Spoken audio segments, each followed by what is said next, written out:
예, 안녕하십니까. 에버랩스입니다. 오늘 자 뉴스 또 괜찮은 게 있어갖고 여러분들과 같이 스터디 합니다. 또, 자, 시세 18억짜리 아파트가 12억이 됐다고 합니다. 그래서 직거래 급증에 아파트 집값이 떨어질까? 물음표 생략. 오케이. 자, 직거래가 급증을 했다고 해서 아파트에 대한 그 집값이 떨어지거나 꼭 그런 거는 아니에요. 대신에 이제 공인중개사, 부동산들은 이제 작살나겠지, 그죠? 자, 여기 한번 보시게 되면 세 개 중에 하나가 그럼 33%인데, 그죠? 예, 30% 정도 치고 이렇게 해서 1년 새 3배가 늘어났다고 합니다. 1년 새 3배. 그럼 많이 늘어났네, 그죠? 예. 세 건 중에 한 건이 뭐냐? 여기서 아까 말한 대로 직거래란 얘기인데 사실 현장에서 이런 분위기는 많이 나오고 있는 상태예요.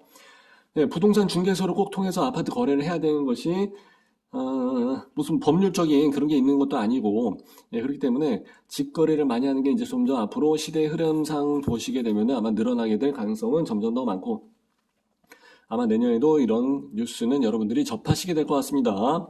자, 그러다 보니까 이제 시세보다 수억 원이 낮은 경우가 있다. 그래서 이제 기사를 보시게 되면 이제 기자들이 이런 케이스 몇 건을 가지고 뭐 거래가 100건이 됐다 그러면은 또 10건이 됐다 그러면 그 중에 하나를 가지고서 이거 봐봐 등기가 이렇게 실제로 실거래가 이렇게 떴잖아 라고서 마치 자기네들 뉴스 기사가 사실인 것처럼 이야기하는 경우가 있습니다. 사실 이건 호도지, 호도.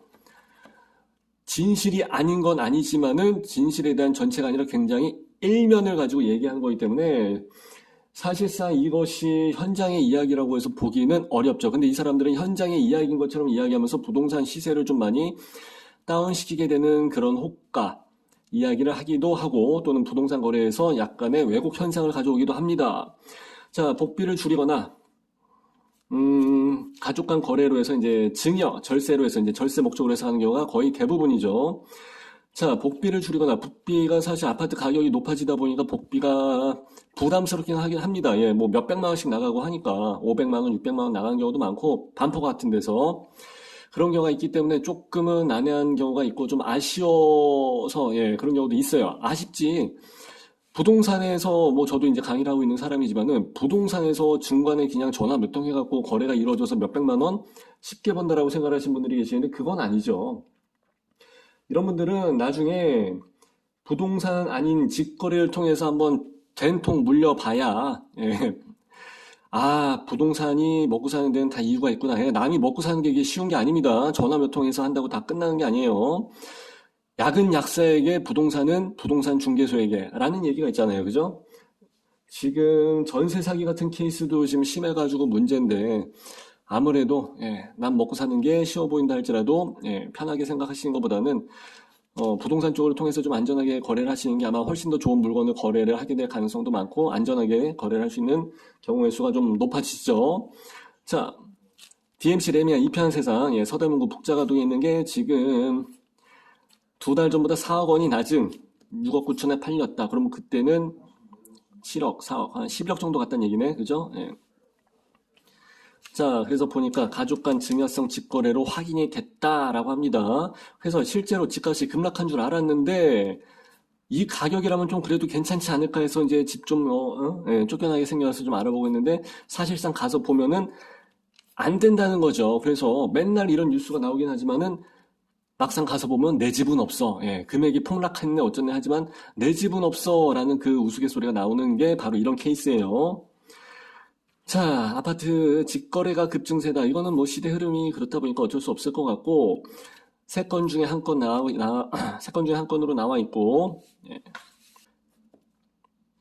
직거래 건수는 4,445건, 똑똑하신 분들이 4,445건이 있는데, 근데 이제 조금 위험하게 막 가시는 분들이죠. 예. 23.2%를 차지했다. 그러면은 4분의 1이지. 25%도 안 되는데, 그럼. 그걸 뭐 3분의 1이라고 해서 이야기를 했을까? 하여튼 이해는 안 가지만은. 그래서 서울의 경우, 서울에서 예, 31.5%, 예, 확실히 예, 서울 쌤님들이 좀 빠르긴 한 것 같습니다. 예, 작년에 비해서 프로테이지 자체가 3배 정도 올라갔다. 예, 오케이, 알겠습니다. 중개수수를 아끼고자 하는 방법, 원룸, 그건 애들이 나는 거지.